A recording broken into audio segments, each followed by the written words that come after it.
pagi. Oke, selamat pagi. Ini kenapa Amonius bajunya nih? Kenapa tidak dimasukkan?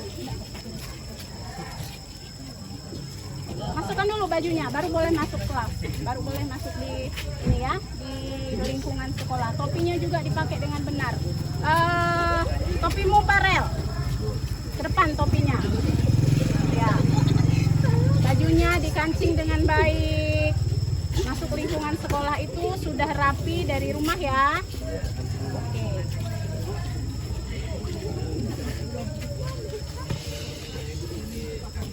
Oke, sudah? Oke. Rapikan lagi, ini masih belum rapi.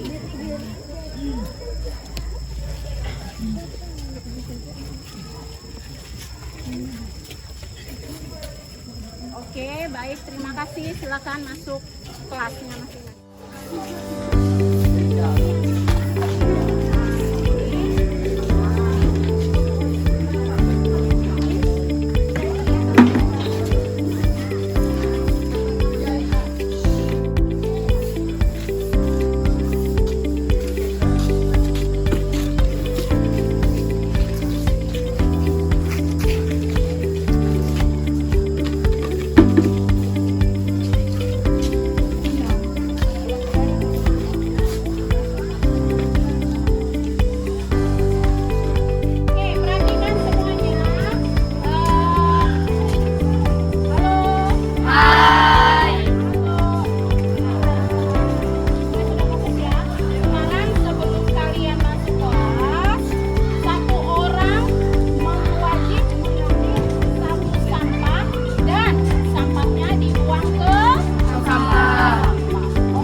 Bapak Ibu guru hebat. Selamat siang.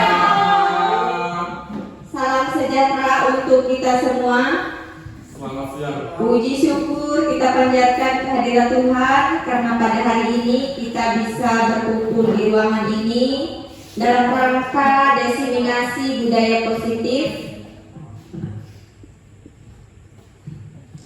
yang nantinya akan dibawakan oleh Ibu Yeni Asmarani. Adapun agenda kita yang pertama adalah pembukaan oleh saya sendiri, kemudian yang kedua menyanyikan lagu Indonesia Raya. Nantinya dimohon kepada Bu Dwi untuk menjadi dirigen lagu Indonesia Raya ini. Selanjutnya doa pembuka, ya doa pembukaan, lalu yang selanjutnya lagi kata sambutan dari kepala sekolah. Dilanjutkan dengan materi dan terakhir doa penutup. Kita masuk ke agenda yang kedua, menyanyikan lagu Indonesia Raya.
Bapak Ibu dipersilakan duduk kembali.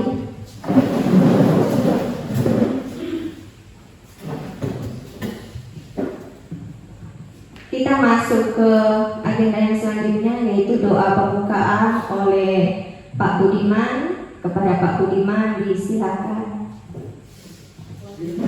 Selamat siang semuanya. Assalamualaikum warahmatullahi wabarakatuh. Baiklah, kita memulai acara ini dengan doa pembuka untuk menyukseskan kegiatan destinasi budaya positif yang dilaksanakan oleh kelompok CGP Guru SMP Negeri 1 Jelimpo hari ini. Maka untuk ini izinkanlah saya memimpin secara agama Islam dan agama lain menyesuaikan. Bismillahirrahmanirrahim. Alhamdulillahirabbil alamin wassalatu wassalamu ala asyrafil anbiya'i wal mursalin sayyidina Muhammadin wa ala alihi wa sahbihi ajma'in. Allahumma shalli ala sayyidina Muhammad wa ala ali sayyidina Muhammad. Ya Allah, ya Tuhan kami yang Maha Pengasih, kasihanilah kami pada hari ini yang dalam mengikuti kegiatan CGP untuk kelompok CGP ini dapat memberikan manfaat bagi kelangsungan untuk SMP Negeri 1 Jelimpo pada khususnya dan umumnya di Kabupaten Nanda. Ya Allah, ya Tuhan kami, berilah kekuatan, kesabaran, ketabahan kepada anggota CGP dalam menjalankan tugasnya untuk menyampaikan materi CGP-nya kepada kami peserta pada hari ini. Semoga apa yang disampaikan dapat kami aplikasikan di dalam kehidupan sehari-hari di lingkungan SMP Negeri 1 Jelimpo. Kiranya doa hanya itu yang saya dapat sampaikan. Semoga Allah Subhanahu wa taala dapat melindungi dan mengabulkan. Rabbana atina fid dunya hasanah wa fil akhirati hasanah wa qina adzabannar. Walhamdulillahirabbil alamin. Wassalamualaikum warahmatullahi wabarakatuh. Selanjutnya adalah sambutan kepala sekolah. Kepada Ibu Kepala Sekolah, Ibu Margareta Susanti, kami silakan. Selamat siang Bapak Ibu. Semangat siang Bapak Ibu Pak. Siang tetap semangat, ya tidak apa-apa. Baik, untuk hari ini kita patut mengucap syukur ada kegiatan untuk guru-guru penggerak, guru-guru hebat kita bangga, patut mengucap syukur perwakilan di tingkat sekolah zona Jelimpo ya, untuk Bu Yeni. Adapun untuk kegiatan hari ini, bahwa guru-guru penggerak CGP Angkatan 11 Ibu Yeni akan mengadakan kegiatan tentang diseminasi atau penyebaran pemahaman tentang budaya positif di sekolah kita. Tentang diseminasi ini berarti sudah dipahami oleh kita semua seperti apa sih budaya positif itu. Apakah ada yang sudah menjalankannya atau ada yang belum menjalankannya, tapi sudah tahu seperti apa berdaya positif itu. Hari ini kita akan mendengarkan penjelasan dari CGP kita kepada Ibu Yeni Asmarani. Nanti dipersilahkan untuk berbagi, karena ini adalah praktek baik ya, yang selanjutnya ya, yang sudah dibuat. Jadi untuk itu Ibu sebagai kepala sekolah sangat-sangat mendukung kegiatan ini untuk itu Bapak Ibu mohon maaf waktu pulangnya, nah biasanya kan cepat-cepat mau pulang nih, ada aja alasan kan. Nah, jadi sekarang ini tidak ada alasan karena kita harus membantu juga kawan kita. Apa yang kawan kita buat, kita harus sama-sama seia sekata. Untuk apa budaya positif ini? Nah, itu ya Bapak Ibu ya. Apapun yang kita lakukan di sekolah ini, ya kita tahu yang dikatakan budaya positif ini seperti apa. Ya, pasti sesuatu yang baik, bukan hanya untuk diri kita, tetapi untuk anak-anak kita dan untuk sekolah kita dan nama baik kita semua. Jadi saya sebagai kepala sekolah sangat mendukung ya Bu Yes dan Bapak Ibu ya, kita dukung teman kita untuk menyelesaikan tugas ini. Yo, inilah cara kita, hal yang positif kita mendukung. Walaupun harusnya kita pulang, tetapi ya kita harus sama-sama hari ini bersama dengan Bu Yeni. Jadi kegiatan ini akan Ibu buka ya dalam nama Bapa, Putra dan Roh Kudus untuk diseminasi budaya positif di lingkungan sekolah. Ibu buka. Jadi silakan mengikuti ya Bapak Ibu untuk kegiatan hari ini dan Ibu ini. Silakan melanjutkan kegiatan. Adil Kak Kalino Bacula Minta Saruga Basingat Kak Jubata.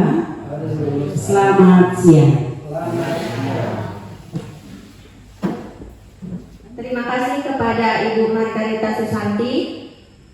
Selanjutnya untuk mempersingkat waktu, kita langsung masuk ke bagian materi. Kepada Ibu Yeni Asmarani, waktu dan tempat disilakan.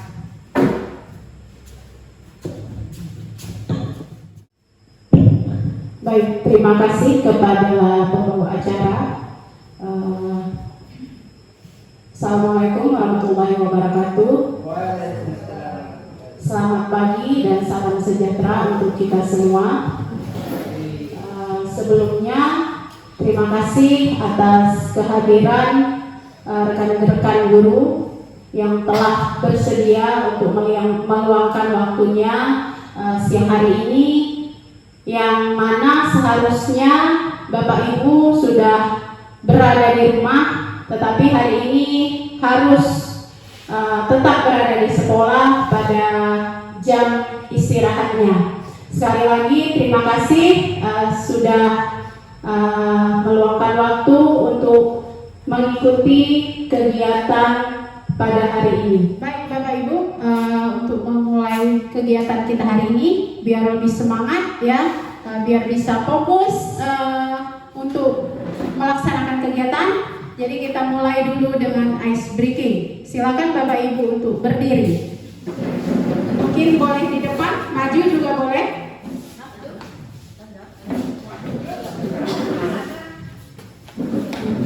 Yang mana di belakang? Baik. Maju di sini, Bu Dwi, Pak Jonathan. Baik. Boleh dua baris boleh, biar tidak terlalu. Oke, baik.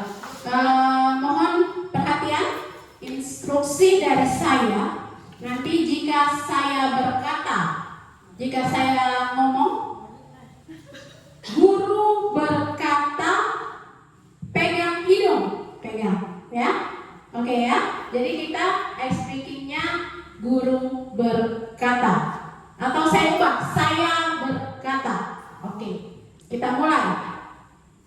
Saya berkata, pegang kepala.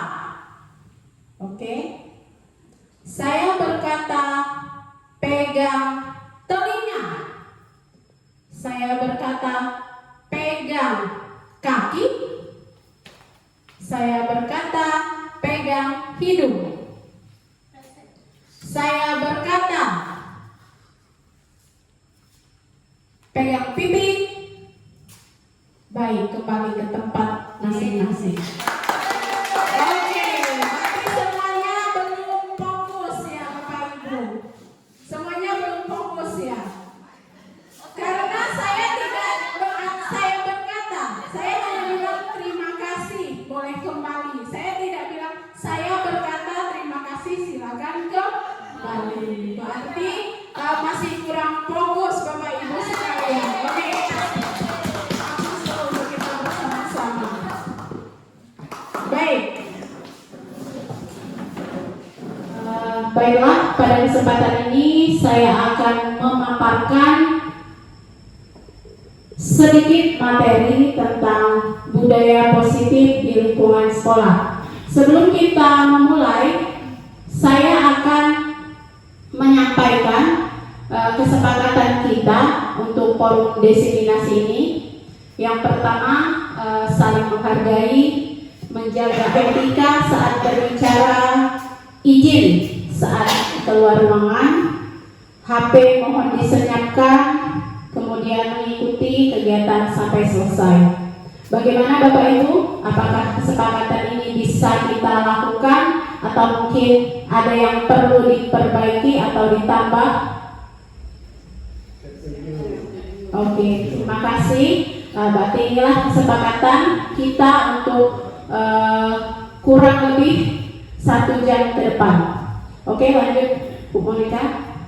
Baik, saya mulai dari budaya positif. Apa itu budaya positif?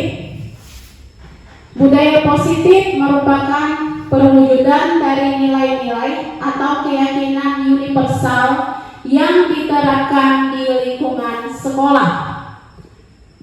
Jadi di budaya positif ini ada nilai-nilai atau keyakinan universal yang nantinya itu misalnya nilai kebajikan, bertanggung jawab, disiplin dan sebagainya itu diwujudkan oleh peserta didik kita. Kemudian budaya positif ini diterapkan di sekolah. Salah satunya itu adalah perwujudan dari visi guru yang mengandung nilai-nilai kebajikan sesuai dengan tujuan pendidikan nasional yang dijabarkan dalam profil pelajar Pancasila.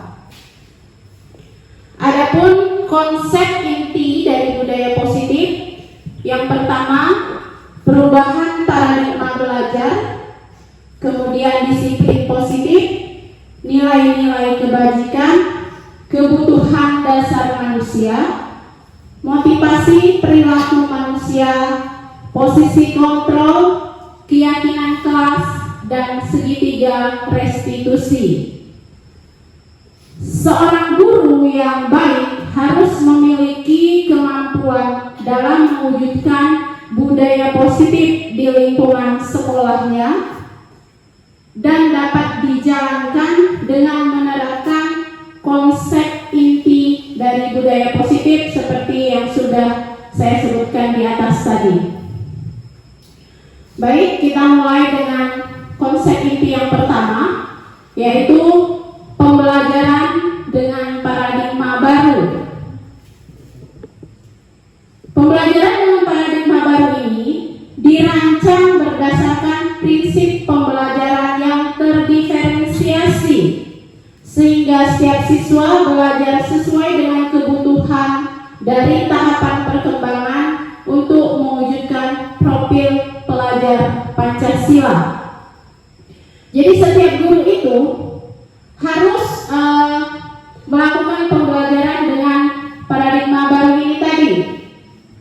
Pembelajaran yang terdiferensiasi berdasarkan kebutuhan, keperluan, dan kemampuan belajar siswanya. Jadi tidak lagi secara keseluruhan murid atau siswa harus mengikuti apa yang disajikan guru. Oke, selanjutnya masih terdapat miskonsepsi tentang teori kontrol guru ya. Di sini bisa kita lihat ada kartunnya nih. Yang pertama, ilusi guru mengontrol murid. Ilusi bahwa semua penguatan positif, efektif, dan bermanfaat. Jadi ada ilusi jika guru itu mengontrol murid, jadi muridnya itu semua akan mengikuti gitu, positif, akan bermanfaat. Kemudian ada lagi ilusi bahwa kritik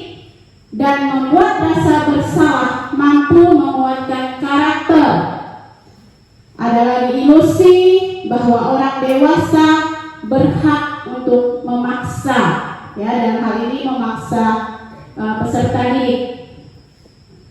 Selanjutnya, untuk mengubah paradigma stimulus respon ke pendekatan teori kontrol, jika stimulus responnya realitas atau kebutuhan kita sama, teori kontrolnya realitas kebutuhan kita berbeda. Selanjutnya, jika semua orang melihat hal yang sama, berarti kebalikannya pada teori kontrol, setiap orang memiliki gambaran yang berbeda.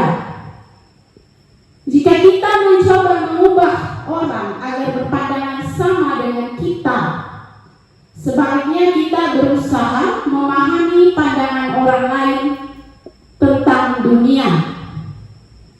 Perilaku buruk dilihat sebagai suatu kesalahan, maka pada teori kontrol, semua perilaku memiliki tujuan.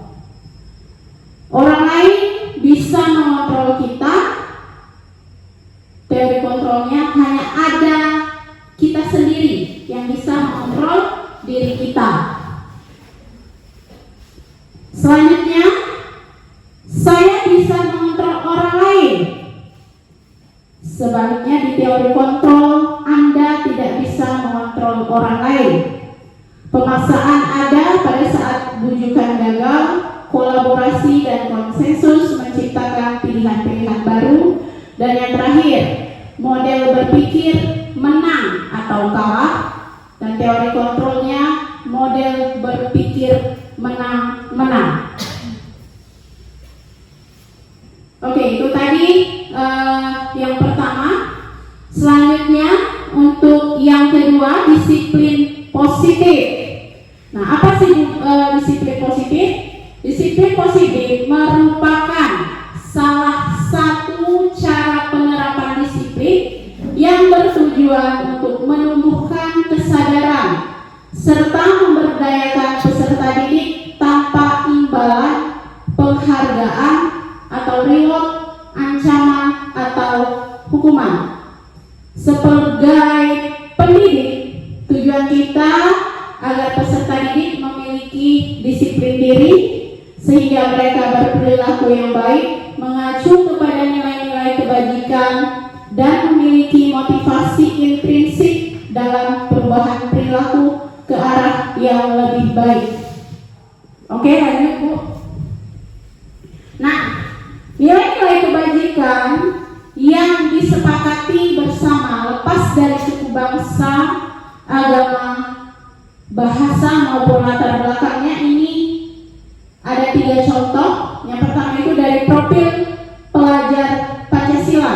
Contoh nilai kebajikannya ini sudah pasti, ya, ada 6 elemen dari profil pelajar Pancasila, yaitu beriman, bertakwa kepada Tuhan Yang Maha Esa dan berakhlak mulia. Selanjutnya berkebinekaan global, gotong royong, mandiri, bernalar kreatif, bernalar kritis dan kreatif.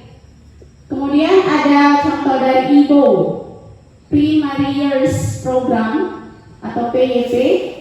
Nilai kebajikannya toleransi, rasa hormat, integritas, mandiri, menghormati, antusias, empati, keingintahuan, kreativitas, kerjasama, percaya diri, dan komitmen.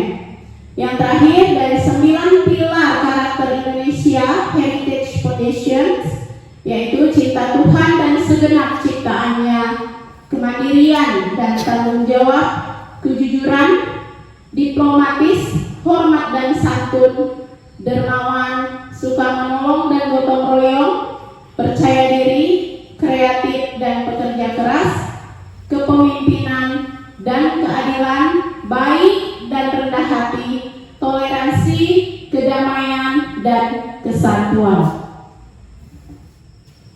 Baik, kita lanjut ke konsep inti yang ketiga, yaitu motivasi perilaku manusia. Ada 2 motivasi. Yang pertama, motivasi ekstrinsik, ya, yang berasal dari luar diri manusia itu sendiri. Dan yang kedua ada motivasi intrinsik yang berasal dari dalam diri manusia ini sendiri. Motivasi ekstrinsik tadi untuk menghindari ketidaknyamanan atau hukuman dan untuk mendapatkan penghargaan atau imbalan dari orang lain. Sedangkan motivasi intrinsik untuk menjadi orang yang mereka inginkan dan menghargai diri sendiri dengan nilai-nilai yang mereka percaya. Nah, jadi jika anak berbuat budaya positif atau melakukan budaya positif untuk menghindari ketidaknyamanan atau untuk mendapatkan penghargaan, berarti motivasi itu datang dari luar diri mereka.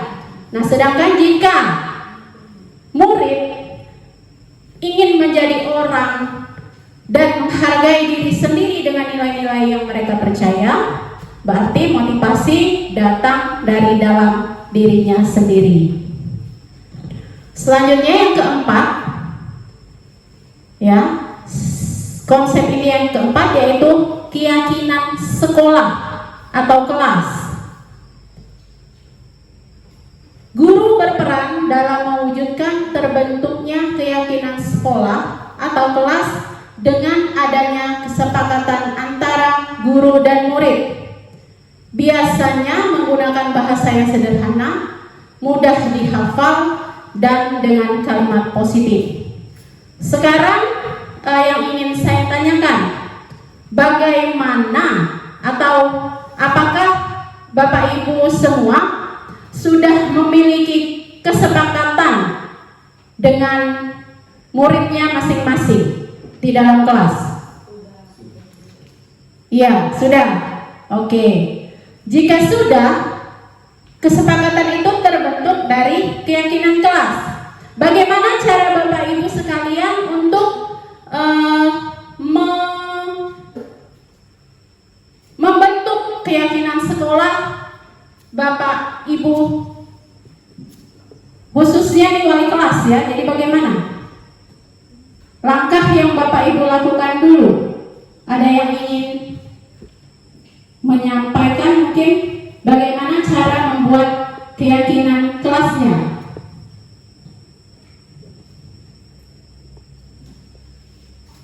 Bu Retno mungkin bisa menyampaikan bagaimana Ibu awalnya membuat keyakinan dan kesepakatan kelas dengan siswanya. Ya, terima kasih atas kesempatan yang diberikan kepada saya. Jadi pada saat saya membuat keyakinan kelas, hal yang pertama saya laksanakan adalah saya membagikan angket kepada anak-anak, harapan mereka, kelas impian yang seperti apa yang mereka dambakan. Jadi setelah mereka membuat menyebutkan bagaimana sih kriteria kelas impian yang mereka harapkan, baru kita membuat kesimpulan dari apa yang poin-poin yang akan kita laksanakan apa, kemudian kita akan sepakati bersama di dalam kelas, begitu Ibu. Terima kasih kepada Ibu Retno. Ada lagi mungkin yang ingin menyampaikan? Ada lagi? Pak Saga bisa menyampaikan bagaimana caranya atau langkah apa yang sudah Bapak lakukan untuk membentuk keyakinan kelas di kelasnya Bapak?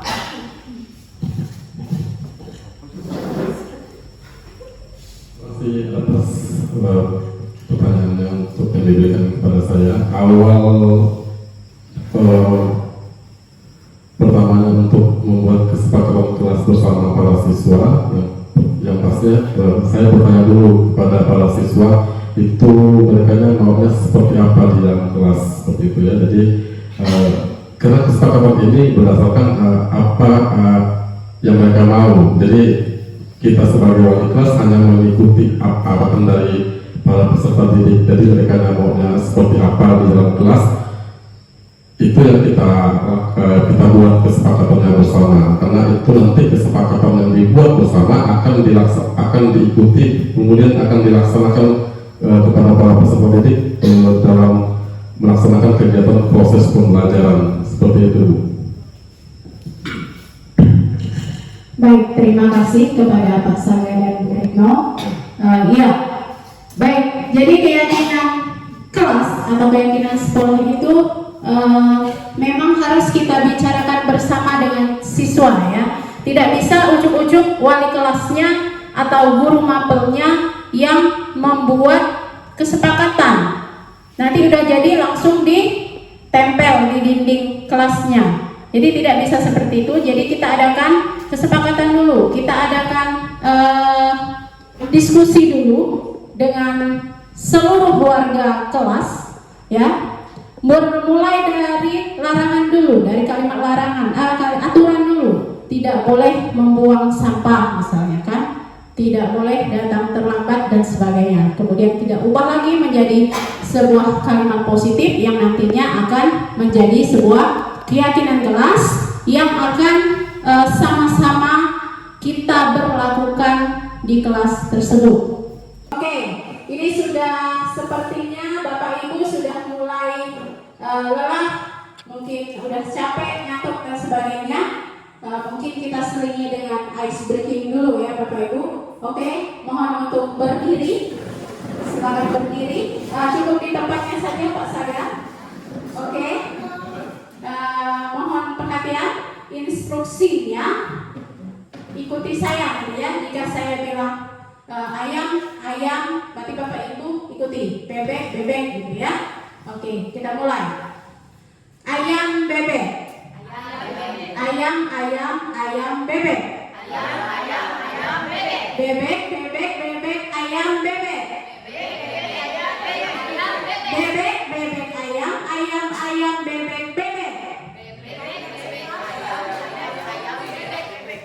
Berapa ayam? 3. Oke, yang menjawab berarti belum fokus konsentrasinya. Karena kan yang diikuti apa tadi? Yang diikuti apa? Ayam atau bebek? Saya tidak minta diikuti untuk tidak menjawab menghitung berapa bebeknya. Ya, baik Bapak Ibu, terima kasih.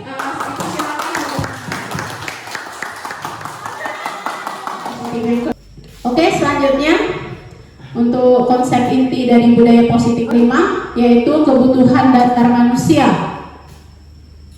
Kebutuhan dasar manusia adalah segala sesuatu yang kita lakukan untuk mendapatkan apa yang kita inginkan, yang memiliki tujuan tertentu, dan semua usaha terbaik yang kita lakukan adalah dalam rangka agar kebutuhan dasar kita terpenuhi dengan baik. Oke, lanjut. Ada 5 kebutuhan dasar manusia ya. Yang pertama itu ada kebutuhan untuk bertahan hidup seperti makanan, pakaian, tempat tinggal, keamanan dan kesehatan. Selain itu ada kebutuhan dasar manusia untuk kasih sayang dan rasa diterima. Rasa diterima, dipedulikan, berbagi, kerjasama, dan menjadi bagian dari kelompok. Selanjutnya yang ketiga ada kebutuhan dasar akan penguasaan. Nah, ini bisa berbentuk harga diri, keinginan untuk dianggap, memimpin, berprestasi, diakui dan didengar. Selanjutnya ada kebutuhan dasar akan kebebasan, ya, yang mana bisa berupa mandiri, memiliki pilihan, mencoba hal baru, mampu mengendalikan arah diri. Dan yang terakhir itu adalah kebutuhan dasar akan kesenangan, misalnya seperti bermain, humor, antusiasme, dan tertawa. Jadi semua ya, semua manusia, tidak peduli dia murid, tidak peduli dia guru, semuanya memiliki kebutuhan dasar ini, kelima kebutuhan dasar ini, dan kelima kebutuhan dasar ini harus dipenuhi ya. Jadi kalau kita melihat siswa kita melakukan ini itu, mungkin melanggar aturan, mungkin berkelahi dan sebagainya, itu adalah usaha mereka untuk memenuhi 5 dari kebutuhan dasar ini tadi. Baik, kita lanjut ke konsep inti dari budaya positif yang ke-6, yaitu posisi kontrol restitusi atau posisi kontrol guru. Nah, di sini ada 5 posisi kontrol seorang guru.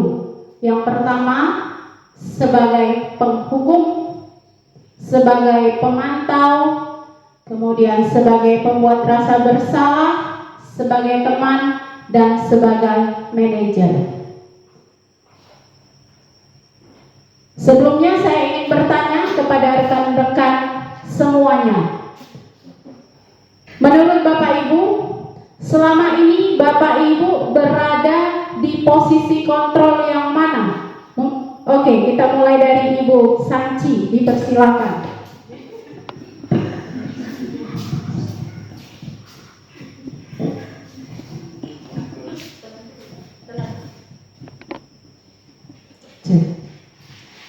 Ya, kalau kita bicara posisi kontrol restitusi, sebenarnya penerapannya ini harusnya sudah dari lama, dari dulu-dulunya, bukan hanya dari pada saat kurikulum yang sekarang yang berlaku. Tetapi saya bicara diri sendiri lah. Selalu kita pada posisi yang pertama, yaitu sebagai penghukum. Kenapa demikian? Karena realita yang ada, kalau kita pada posisi teman, sebagai manajer, sekedar hanya sebagai pemantau, itu akan menimbulkan kesan melunjak. Ya, ada kata melunjak dari siswa itu sendiri. Jadi dengan adanya materi yang Ibu Yeni sampaikan ini, saudara Ibu sampaikan ini, posisi kontrol restitusi ini, kita ingin sekali mendengar kalau ibarat obat itu efek sampingnya apa dari kelima posisi kontrol tersebut. Kalau misalnya kita di posisi penghukum apa? Karena memang kenyataan bahwa selama ini yang terjadi adalah di posisi penghukum dan juga posisi pembuat rasa bersalah. Ya, terima kasih. Terima kasih kepada Bu Sanci. Mungkin satu lagi saya minta dari Ibu Melana, dipersilakan. Menurut Ibu Melana, selama ini kita semuanya itu lebih banyak melakukan posisi kontrol yang mana dari kelima posisi kontrol ini tadi? Oke, terima kasih. Jadi saya sependapat sama Bu Sanci.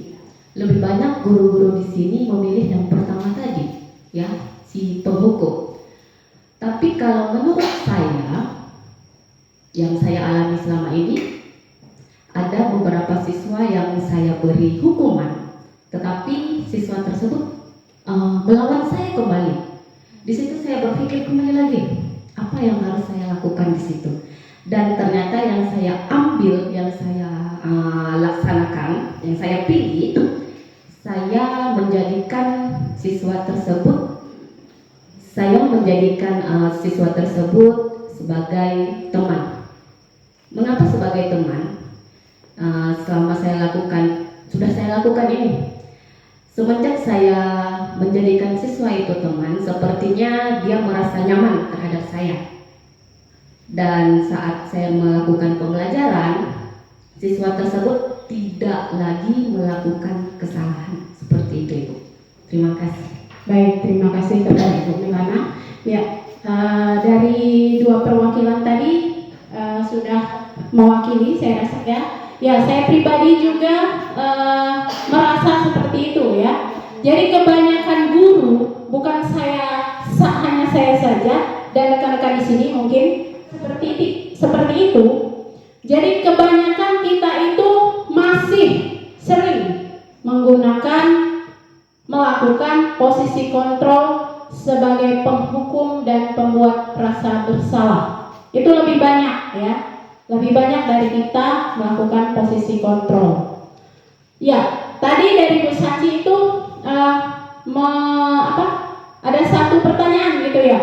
Apa sih efek sampingnya gitu kan? Kalau kita melakukan posisi kontrol sebagai penghukum. Menurut saya pribadi, jika kita melakukan posisi kontrol sebagai penghukum, efek sampingnya anak itu akan menjadi keras gitu ya. Kalau kita terbiasa dengan hukuman fisik, anak akan menjadi keras, ya. Kemudian begitu juga dengan pembuat rasa bersalah. Jika kita selalu membuat merasa bersalah, nanti ke depannya sekian tahun yang akan datang anak ini akan menjadi seorang yang mungkin selalu takut mau ngapa-ngapain gitu kan. Itu efek sampingnya menurut saya. Begitu juga teman. Kalau kita memposisikan diri kita sebagai teman, anak juga bisa menunjang lama-lama kan. Oh ini ibu ini udah biasa dengan saya nih, bapak ini udah biasa main bola dengan saya. Nah jadi dia apa yang dilakukan dengan temannya, begitu juga dengan gurunya gitu kan. Tidak ada batasan antara siswa dan guru. Sebagai pemantau juga sama, saya rasa ada efek sampingnya. Dan sebagai manajer pasti juga ada efek samping, ya. Dan yang lebih dianjurkan di sini ya Bapak Ibu, kalau menurut apa yang sudah kami dapatkan, saya juga baru menyadari setelah saya mengikuti pendidikan guru penggerak, saya baru merasakan, oh iya, selama ini saya lebih banyak mungkin saya lebih banyak ke pembuat rasa bersalah, walaupun ada penghukum, tapi saya rasa saya lebih sering ke pembuat rasa bersalah. Nah, angka lebih baiknya menurut apa yang sudah dipelajari, apa yang sudah kami dapatkan, jika seorang guru itu bisa memposisikan dirinya sebagai seorang manajer kepada siswa-siswanya, ya. Tapi dengan tanda kutip lagi, kalau menurut saya ya, kita juga perlu memberikan hukuman jika memang diperlukan. Jadi kita melihat seberapa urgennya peristiwa atau kejadian atau kesalahan mereka, gitu kan. Kalau yang memang memerlukan dihukum, ya saya rasa juga masih perlu, tapi dengan batas yang wajar, karena kita sebagai seorang guru itu mempunyai keterbatasan gitu ya. Oke, lanjut saja Bu. Oke. Nah ini tadi, di antara kelima posisi kontrol tersebut, sebaiknya ya, ada kata sebaiknya guru menggunakan posisi sebagai manajer, ya. Jadi supaya anak juga bisa gitu ya, tidak takut, bisa dengan nyaman untuk kembali lagi ke lingkungan mereka, ke kelas mereka gitu. Oke, selanjutnya segitiga restitusi. Nah, segitiga restitusi ini adalah ada 3 tahapan. Yang pertama, menstabilkan identitas, validasi tindakan yang salah, dan menanyakan keyakinan. Jadi segitiga restitusi ini kita lakukan untuk usaha menyelesaikan permasalahan pada siswa. Jadi ini salah satu alternatif jika kita memposisikan diri kita pada posisi kontrol sebagai manajer. Kita tidak menghukum anak, tetapi kita melakukan ketiga tahap ini. Yang pertama, menstabilkan identitas.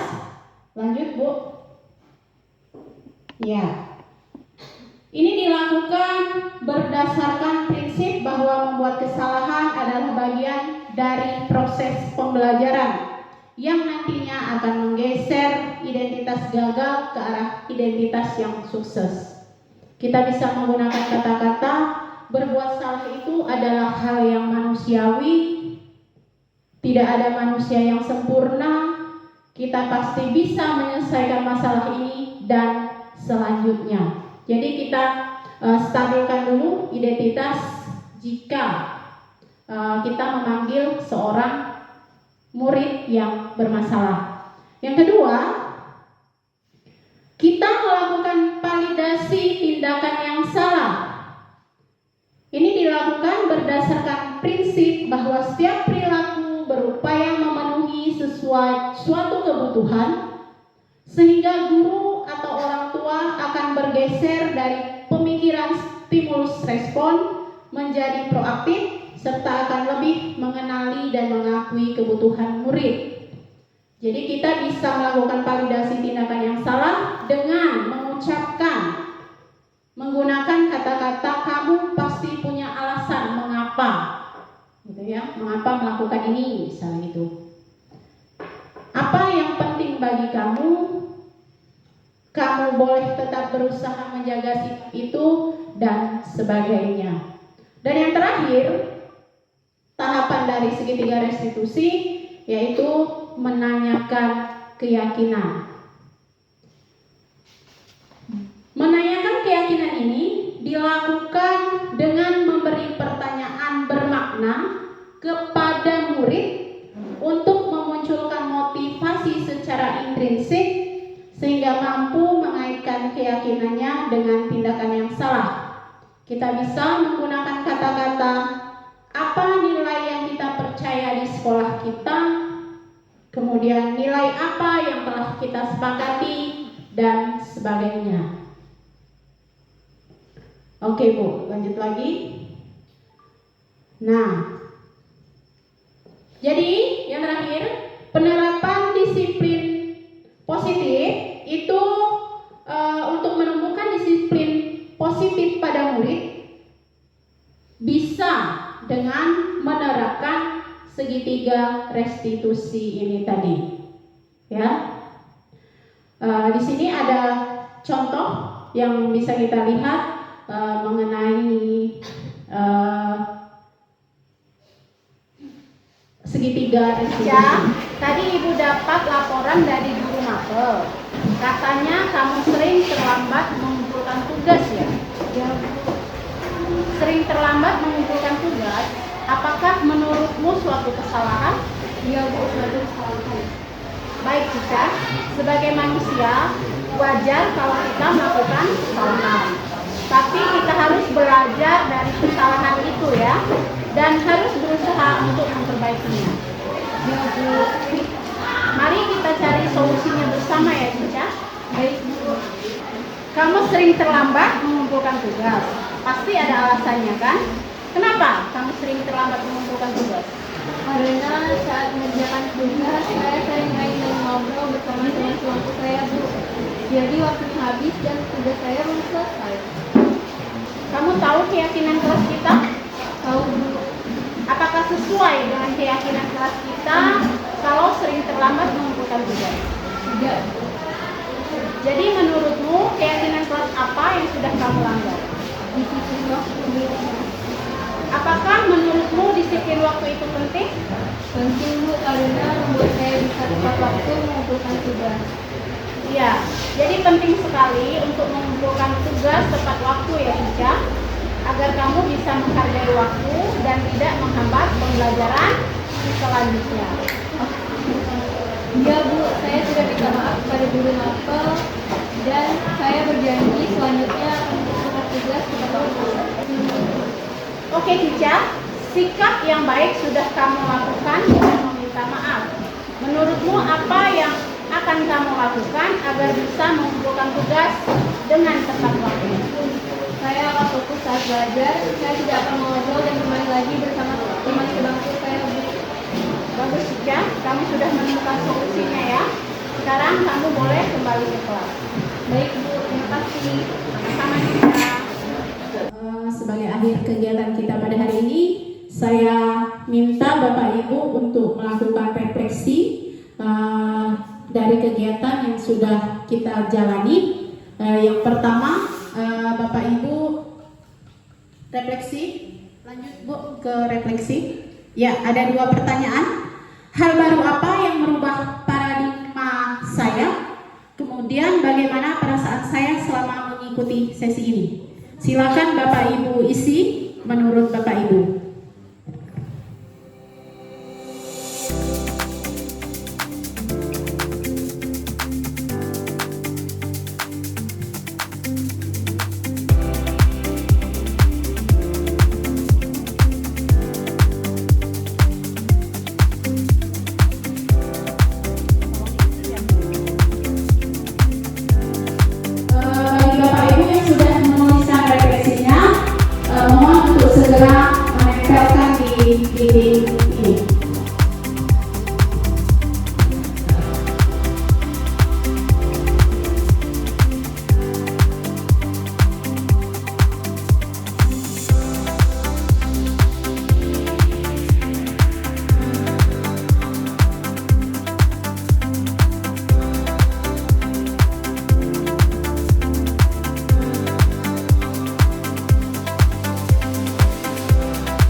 Baik, Bapak Ibu, demikian pemaparan materi dari saya.